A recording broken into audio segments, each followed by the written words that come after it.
La maladie d'Alzheimer est une maladie neurodégénérative, c'est-à-dire que c'est une maladie qui se caractérise par la mort de certaines régions du cerveau et des neurones. La particularité de la maladie d'Alzheimer, c'est que les régions atteintes sont des régions qui sont impliquées dans des fonctions cognitives, des fonctions intellectuelles, dont la mémoire. Et donc la maladie se manifeste avant tout par des difficultés de mémorisation et puis progressivement à l'atteinte d'autres fonctions intellectuelles ou cognitives. On estime en France qu'il y aurait entre 800 et 900 000 patients souffrant d'une maladie d'Alzheimer.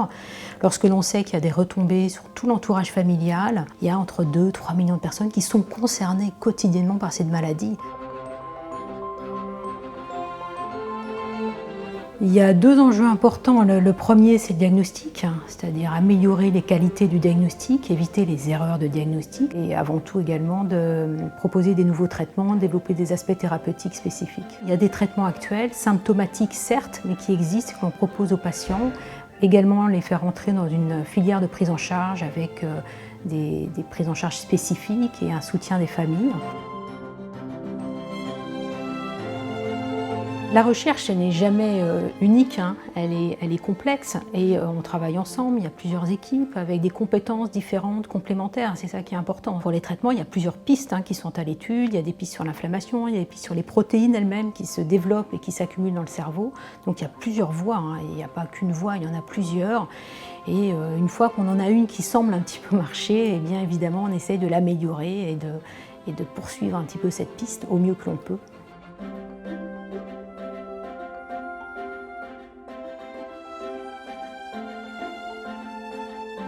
Toutes ces données qui ont été accumulées, c'est des sources d'informations extrêmement importantes. Donc ça a quand même donné une dynamique très très importante. Évidemment des déceptions pour les patients, mais en même temps, voilà, les choses évoluent, bougent. Et je pense qu'on peut quand même garder beaucoup d'espoir sur les nouveaux traitements et les nouvelles pistes là, qui sont en cours. La recherche dite académique, donc indépendante de l'industrie privée, elle dépend des fonds financiers qu'on va obtenir. On répond à des appels d'offres auprès des ministères, mais souvent c'est insuffisant et en particulier la recherche chez l'homme, c'est très coûteux. Et du coup, on essaie de trouver de l'argent auprès des fondations, dont la FRM qui aide pour la recherche. Donc c'est essentiel. Si on n'a pas ces moyens d'aide et de soutien financier, on ne peut pas évidemment développer une bonne recherche, en tous les cas, une recherche de qualité.